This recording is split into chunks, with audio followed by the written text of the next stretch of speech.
누가복음 18장 항상 기도하고 낭망치 말아야 할 것을 저희에게 비유로 이르시되 하여 가라사대 어떤 도시에 하나님을 두려워하지 아니하고 사람을 무시하는 한 재판관이 있는데 그 도시에 한 과부가 있어 자주 그에게 가서 내 원수에 대한 나의 원한을 풀어주소서 하되 그가 얼마 동안 듣지 아니하다가 후에 속으로 생각하되 내가 하나님을 두려워 아니하고 사람을 무시하나 이 과부가 나를 번거롭게 하니. 그러니까 예수님이 기도 그리고 예수를 믿는다는 것은 기도하는 사람이 된다는 건데요. 기도가 인간이 참 하나님께 할 수 있는 가장 직접적이고도 높은 신앙의 표현은 기도죠. 근데 이제 계속 기도해야 될 것. 이제 과부, 정말 불쌍한 사람인데, 이제 그 지역의 재판관은 뭐 돈 봉투라도 잔뜩 갖다 줘야 겨우 이제 일을 봐주거든요. 사람 무시하고. 근데 이런 과부의 어떤 소송을 취급할 사람이 아니에요.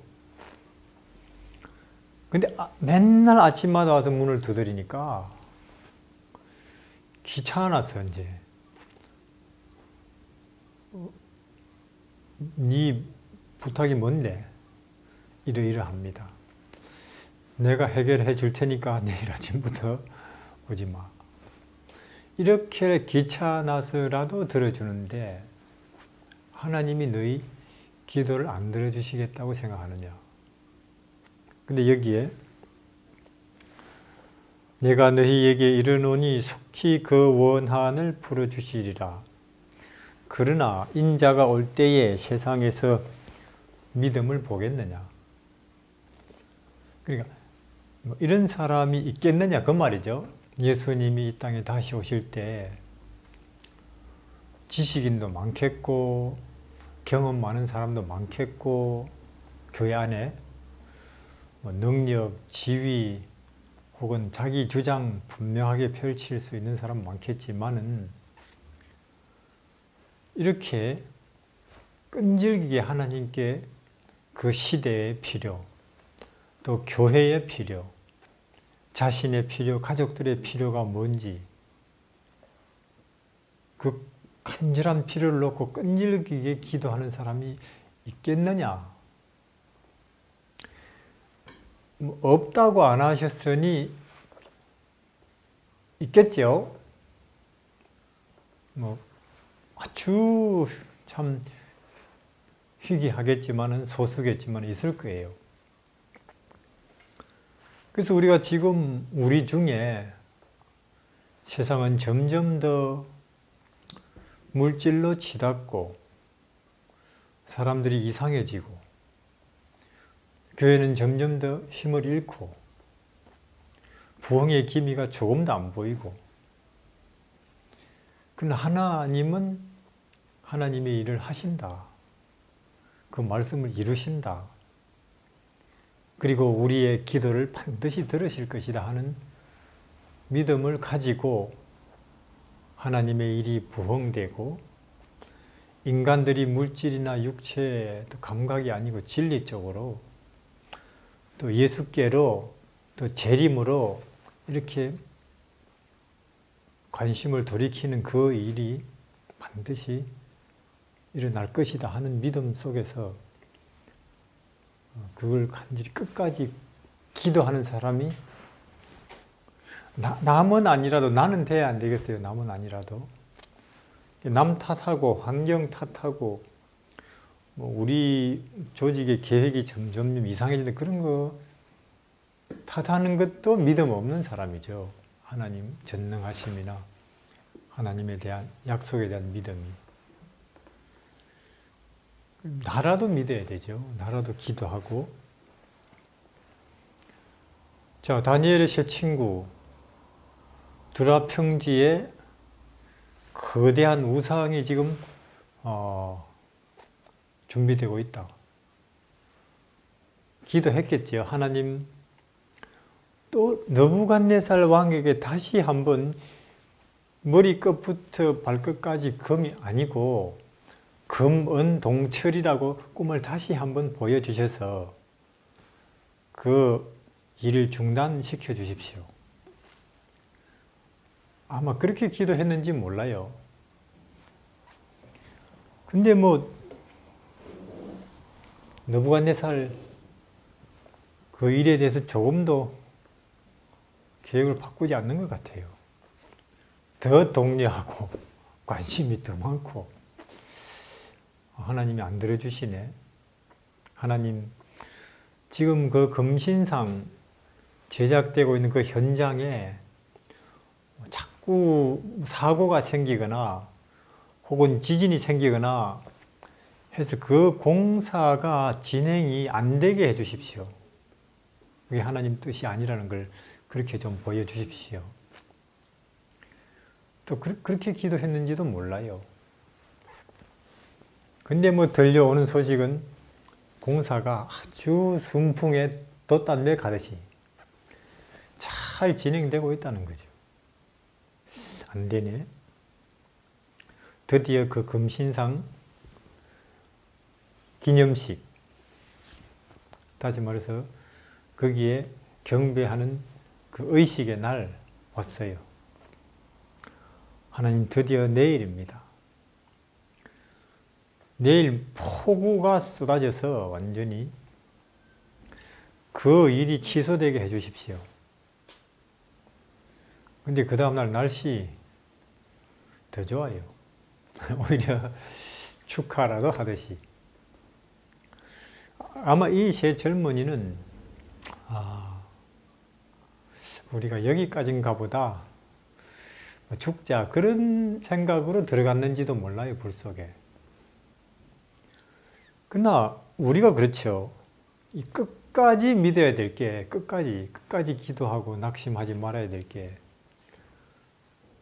여기 보세요. 만약에 하나님이 그 금신상 이 낙성식에서 그분의 능력을 안 나타내셨다면, 기도를 들으셔서 뭐 느부갓네살에게 꿈을 꾸게 했다든지 혹은 그 현장이 자꾸 뭐 문제가 생기거나 폭우가 쏟아져서 그 행사가 취소됐다면 하나님의 영광이 온 바벨론 전국에 드러날 기회가 없어지는 거예요. 몇 사람이나 알겠죠. 몇 사람만. 그러니까 그 전국의 지도자들이 다 모여있는 그 순간이 하나님의 때라니까요. 거기서 터뜨리시는 거죠. 하나님께서. 그래서 우리는 우리 생각대로 판단하지 말 일이고, 끝까지 믿음을 가지고 나와 가족과 교회와 인류에게 정말로 그게 복이 되는 일이라고 판단되는 일이 있다면 끝까지 기도하고 기다려야 돼요. 그게 믿음이죠. 그런 믿음을 보겠느냐, 그렇게 말씀하셨어요. 예, 예수님, 제가 여기 있습니다. 우리가 있지 않습니까? 내 비록 종이지만, 혹은 내 비록 초등학교밖에 못 나왔지만, 나이 들었지만, 어리지만, 나는 끝까지 기도하는 사람이 하나님의 나라를 위하여. 그런 인물이 나라도 돼야 안 되겠어요. 나라도. 자, 그래서 이 다니엘서 4장에 1절, 느부갓네살 왕은 천하에 거하는 백성과 나라들과 각 방언하는 자들에게 조서하노라. 원하노니 너희에게 많은 평강이 있을지어다. 지극히 높으신 하나님이 내게 행하신 이적과 기사를 내가 알게 하기를 즐겨하노라. 크시도다 그 이적이여, 능하시도다 그 기사여. 그 나라는 영원한 나라요, 그 권병은 대대에 이르리로다. 나 느부갓네살이 내 집에 편히 있으며 내 궁에서 평강할 때에 한 꿈을 꾸고 그로 인하여 두려워하였으되 곧 내 침상에서 생각하는 것과 내 속으로 받은 이상을 인하여 내가 번민하였었노라.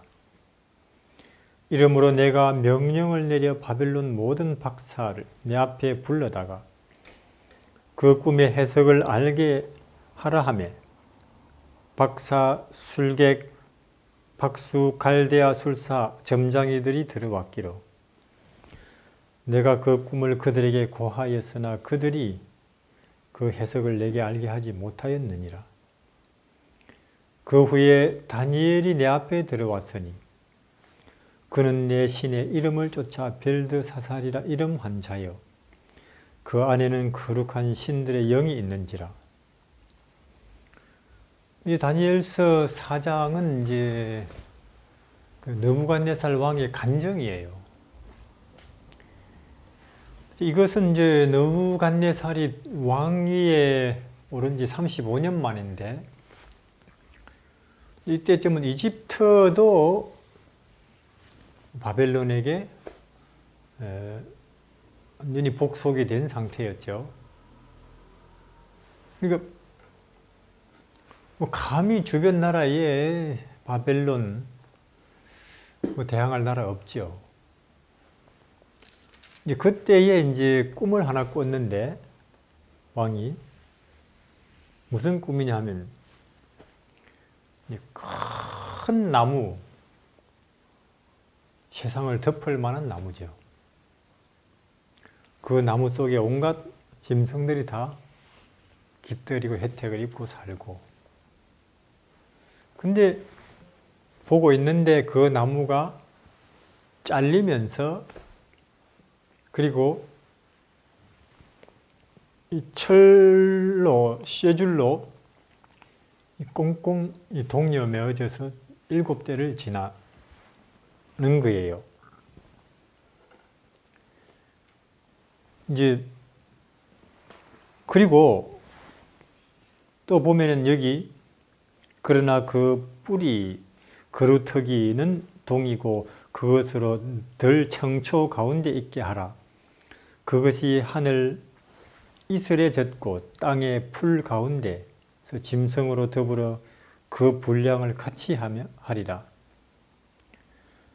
또 그 마음이 변하여 인생의 마음 같지 않고 짐승의 마음을 받아 7대를 지내니라. 이제 이걸 꿈에서 보고는 또 이제 전국에 똑똑한 사람 다 불러 모은 거예요. 근데 이러한 꿈을 꿨는데 뭐냐? 모르는 거예요. 2장에서는 왕이시여 꿈만 말씀해 주시면 우리가 얼마든지 해석을 해드리겠습니다. 근데 여기서 꿈을 말했는데도 몰라요. 그러면 왜 이 상황에서는 죽여라 다. 저 거짓말 하는 녀석들. 집을 다 그런 무더기로 만들어 버려라. 왜 그런 명령이 없는가? 느부갓네살이 물러가라. 내가 어차피 너희들을 기대도 안 했다. 그 말이 기대도. 빨리 다니엘을 불러들여라. 다니엘이 여기 벨드사살이라 이름한 다니엘이 얼마 동안 놀라 벙벙하여 마음이 번민하여 하는지라 왕이 그에게 말하되 이러기를 벨드사살아 너는 이 꿈과 그 해석을 인하여 번민할 것이 아니니라. 벨드사살이 대답하여 가로되 내 주여 그 꿈은 왕을 미워하는 자에게 응하기를 원하며 그 해석은 왕의 대적에게 응하기를 원합니다. 다니엘이 딱 듣고는 이 꿈은 지금 느부갓네살에게 관계된 꿈이거든요. 그러니까 저 같으면은 드디어 느부갓네살, 당신이 우리나라를 짓밟고 성전을 허물고 우리 가족들을 죽인 그 벌을 당신이 이제 받는구나 하고 속으로 좋아했을지도 몰라요. 그러나 이 다니엘은 참으로 이 느부갓네살의 영혼과 이 느부갓네살의 안녕을 위해서 기도하는 사람이었어요. 왜냐? 다니엘은 맹목적인 민족주의자가 아닙니다. 혹은 교단주의자도 아니고 우리만 진리 백성이라고 하는 그런 어떤 교단적 자부심에 오염되어 있는 사람도 아니에요. 훨씬 더 다니엘이 가지고 있는 세계관이나 이 신앙관은 폭이 넓지요. 하나님의 역사하시는 일에 대한 그 개념과 개념이 폭이 넓어요. 그러니까 이 느부갓네살은 하나님이 말 안 듣는 이스라엘 백성을 치실 때 사용하신 도구다는 게 매로 사용하신 걸 알지요. 그래서 참 이런 생각은 균형진 생각이에요. 왕이시여 충격을 받아요. 이 일은 왕의 원수에게 일어나기를 바랍니다. 그러나 이 일은 왕에 관한 것입니다. 왕이 꿈에 본 그 큰 나무는 왕이십니다. 지금 이 시대가 왕의 통치 밑에 있지 않습니까? 그러나 지금 하나님께서 왕에게 경고를 주시는데, 그러나 사실은 온 우주를 주관하시고 시대를 다스리시는 분은 하나님이십니다. 1장, 2장, 3장의 왕이 겪으셨던 그 우리 이스라엘의 여호와 하나님이신데, 그래서 지금이라도 여기 보면은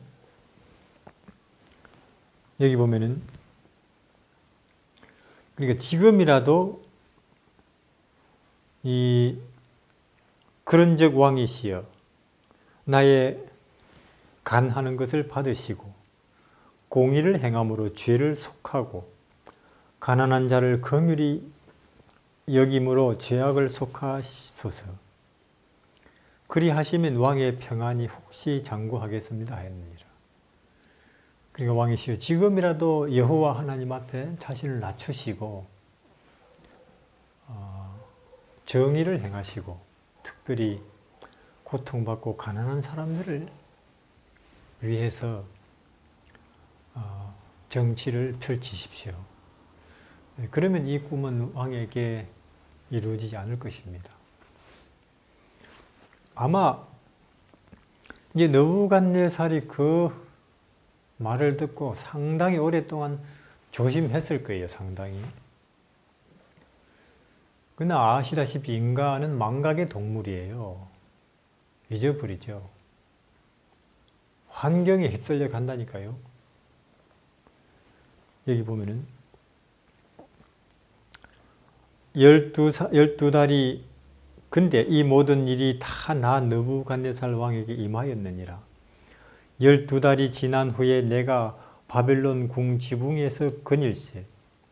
나 왕이 말하여 가로되 이 큰 바벨론은 내가 능력과 권세로 건설하여 나의 도성을 삼고 이것으로 내 위엄의 영광을 나타낸 것이 아니냐 하였더니, 이 말이 오히려 왕의 입에 있을 때에 하늘에서 소리가 내려 가로되 느부갓네살 왕이여 네게 말하노니 나라의 위가 네게서 떠났느니라. 네가 사람에게서 쫓겨나서 들 짐승과 함께 거하며 소처럼 풀을 먹을 것이며, 이와 같이 7대를 지내서 지극히 높으신 자가 인간 나라를 다스리시며 또 자기 뜻대로 그것을 누구에게든지 주시는 줄을 알기까지 이르리라 하더니, 이 1년 동안 별 일이 안 일어나니까 이제는 잊어버린 거예요. 하루는 이제 이렇게 지붕에 올라가서 이 바벨론 궁전, 도성, 찬란하죠. 지금도 불가사의잖아요. 거기에 있는 그 바벨론 성의 규모와 크기, 그리고 거기에 있는 공중정원. 참, 이 모든 것이 내가 한 거 아니냐 하는 그런 자부심과 함께 그런 말이 입에서 나왔는데 그때 돌아버린 거예요. 이 정신병이 걸린 거죠. 그러니까 이게 무슨 정신병이냐 하면 이게 자기를 짐승이라고 생각하는 병, 이걸 뭐 수광병이라고도 하고 뭐 난광병이라고도 하죠. 그러니까 소처럼 행동하는 사람도 있고, 혹은 개처럼, 혹은 뭐 늑대처럼. 근데 이 느부갓네살 왕은 자기를 소라고 착각하는 정신병에 걸려버리는가 봐요. 그래서 참 방에서 안 자고 헛간에 가서 아무데나 눕고 땅바닥을 기고, 뭐 식사를 차려주면 손으로 먹는 게 아니고 그냥 입으로 핥아서 그냥 기어서는 산으로 들러 쏘다니고. 신하들 참 난감했겠죠. 저 왕을 어떻게 하나. 그래도 왕인데. 그런 병이 왔죠. 인간 약해요. 여기 하나만 살짝 건드려도 인간 구실 못한다니까요. 근데 이제 그렇게 7년이 지난 어느 날, 여기 기한이 참에 나 느부갓네살이 하늘을 우르르 보았더니 내 총명이 다시 내게로 돌아온지라. 이에 내가 지극히 높으신 자에게 감사하며 영생하시는 자를 찬양하고 존경하였노니 그 권세는 영원한 권세요. 7년이 지난 후에 제정신이 돌아왔는데 어떻게 돌아왔느냐 하면 하늘을 우러러 볼 때, 우리는 그렇잖아요. 이 짐승이 네 발로 긴다는 것, 그 시선이 자동으로 땅으로 내려가지요. 우리는 두 발로, 물론 발은 땅을 디디고 섰지만은 하나님의 뜻은 그럴 거예요. 하늘을 올려다보면서 살아라는. 그럼 하늘에 위에는 뭐가 있는가? 골로새 여기 보면은 3장입니다. 1절부터 보면은 그러므로 너희가 그리스도와 함께 다시 살리심을 받았으면 위의 것을 찾으라. 거기는 그리스도께서 하나님의 우편에 계시느니라. 위의 것을 생각하고 땅의 것을 생각지 말라. 그러니까 그럼 어디가 위냐? 이렇게 뭐 고개 아프게 하늘만 본다고 위를 보는 거냐?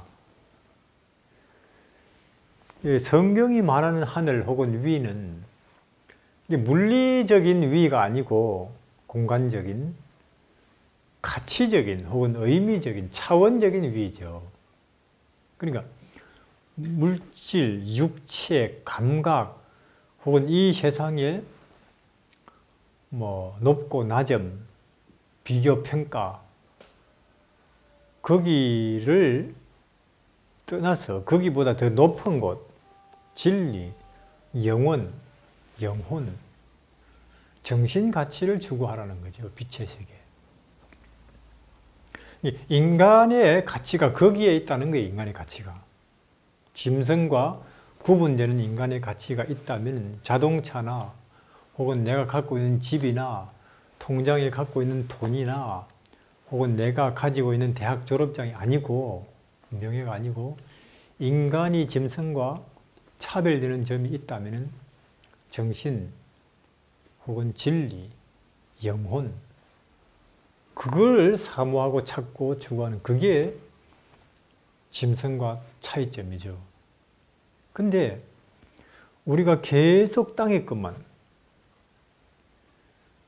그러면 사실 보세요. 우리가 뭐 자동차도 땅에서 철이 나온 것이고 집도 땅에서 나온 돌이나 혹은 물질로 건설해 올린 것이고 학문도 땅의 것, 세상의 것 연구하는 것일 테고 모든 게 지금 우리 인간들이 뭐 정치, 경제, 문화 이런 활동에서 추구하는 게 땅의 거 아닌 거 거의 없잖아요. 근데 그런 것을 계속 관심 집중시키고 추구하면서 살면 하나님의 입장에서 볼 때는 그 다 미친 사람들이라는 거예요. 느부갓네살처럼 짐승처럼 정신 이상자인 거죠. 우리도. 정도의 차이가 있을 뿐이지 다들 하늘의 안목에서 보면 우리는 지식인이라고 하고 지도자라고 하고 상식적이라고도 하고 하지만은 하나님 보실 때는 다 정신 이상자들, 짐승처럼 미친 마음을 품고 일평생을 사는. 그러다가 언제 제정신이 돌아오느냐? 예수님을 알 때, 한 인간이 예수 그리스도 그분을 바라볼 때, 그분 안에서 영혼과 빛과 생명에 관한 것을 이해하기 시작할 때 제정신이 드는 거죠. 느부갓네살이 제정신으로 돌아왔어요. 그래서 이제 느부갓네살이 이제 하나님을 찬송하지요. 그래서 여기 보면은 내 총명이 그 동시에 내 총명이 내게로 돌아왔고 또 내 나라 영광에 대하여도 내 위엄과 광명이 내게로 돌아왔고 나의 모사들과 관원들이 다 내게 조회하며 내가 내 나라에서 다시 세움을 입고 또 지극히 위세가 더하였느니라. 그러므로 지금 나 느부갓네살이 하늘의 왕을 찬양하며 칭송하며 존경하노니 그의 일이 다 진실하고 그의 행하심이 의로우심으로 무릇 교만히 행하는 자를 그가 능히 낮추심이라. 그래서 이제 느부갓네살이 다시 왕위에서 왕의 일을 보게 됐는데 제가 듣기로는 그 바벨론 역사 기록 중에 느부갓네살의 통치 기간 중에 7년 기록이 빠져 있다네요. 공백 상태로. 그럼 그 7년이 아마 이 기간 아니겠어요? 아마 그 나라 역사를 기록하는 입장에서는 그런 걸 기록하는 것은 아마 그거는 수치라고 생각했겠죠. 왕에 대한 또 불경이고 그래서 누락시켰을 거예요. 그게 이 기간에 해당할 것인데 그래서 느부갓네살이 다시 이제 제정신이 돌아오자 그의 모든 지위와 그의 통치가 회복이 되고 그리고 느부갓네살은 이 사장 내용으로 볼 때 참 완전히 하나님께 돌아온 회개한 사람으로서 그 인생을 마쳐요. 얼마 안 있어서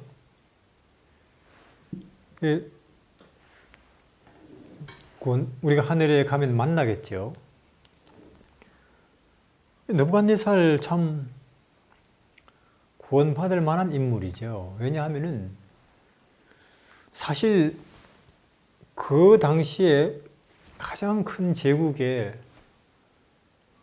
왕쯤 되면 모두가 다 왕이시여 왕이시여 하고 엎드려 있는 그런 자리에 앉아보면은 사람이 이 자부심 안 갖는다는 게 얼마나 어렵겠어요. 우리는 뭐 그보다도 별것 아닌 자리에 앉아서도 우리는 자부심을 가지고 그걸 무슨 권력처럼 휘두르려고 하잖아요. 우리 인간들이. 교회에서도 그렇고. 그런 보통 사람에 비해 보면은 느부갓네살은 참 구원받을 만한 특성을 갖고 있는 사람. 왜냐? 그런 자리에 있어서도 딱 자기의 잘못이 드러나면 그 자리에서 엎드리는 사람이거든요. 느부갓네살은. 여기서 그가 완전히 회개했다는 증거는 이때부터는 뭐 누구든지 내가 조서를 내려서 명령하는데 여호와 하나님을 함부로 말하면 뭐 거름투로 만들고 그 몸을 쪼개고 그런 말도 없어요. 알지요? 아, 신앙은 절대로 그 어느 누가 강요해서는 안 되는 것이라는 걸. 내가 아무리 왕이라도. 참된 회개에 이르렀죠. 그러니까 다니엘서의 주인공은 두 사람, 하나는 느부갓네살, 그리고 다니엘. 근데 느부갓네살은 정말로 왕으로서 아주 높은 위치에서 그 인생을 다니엘서에서 등장하는데, 근데 점점 그는 이 회개라고 하는 낮은 위치로 점점 내려오는 과정에서 구원을 받았고, 그렇잖아요? 자기가 아무것도 아니라는 것. 짐승 수준까지 내려간. 이 다니엘은 비록 포로였지만은 점점 이 별처럼 빛나면서 자기 시대뿐만 아니라 오늘도 여전히 길 찾는 사람의 빛이 되면서 빛나고 있는 인물이 되는 거예요. 앞으로도 하늘에 가서도 물론 우리가 탕자처럼 구원받는 것도 좋지요. 뭐 딴짓 하다가 그나마 그래도 회개하고는 엎드려서, 그것도 구원의 길이에요. 그러나 그런 사람들은 기껏 한다는 말이 나처럼 살지 마. 그겠죠. 다 헛짓이다. 그러나 다니엘은 하나님께서 나를 여기까지 인도하셨어요. 내가 이런 종이고 포로였는데. 이런 사람이 더 필요한 거 아니에요? 더 중요하고. 그래서 다니엘이 17살에 포로로 잡혔는데 일찌감치 어릴 때, 청년 때에 하나님께 운명을 맡기시기를 바랍니다. 청년 때에. 물론 노인이 돼서도 나이 들어서도 뭐 하나님께서 받으시고 구원 있겠지만은, 그러나 자기뿐만 아니라 그 시대나 많은 사람을 길을 비추는 등불, 그런 역할을 하는 사람으로 점점 자라나기 위해서 시간이라는 게 필요해요. 젊은 때에, 아직 내 기억력이나 체력이나 혹은 이해력이 가장 좋을 때, 전도서에 있는 말씀처럼 너의 이해력이 어두워지기 전에, 체력이 약해지기 전에, 혹은 너의 판단력이 쇠퇴해지기 전에, 전도서에 창조주 하나님을 위해서 너 자신을 구원하라. 그렇게 할 때 우리 삶이 점점 빛나는 별처럼 될 것이고, 많은 사람을 옳은 대로 돌아오게 하는 그런 하나님의 도구가 되겠죠.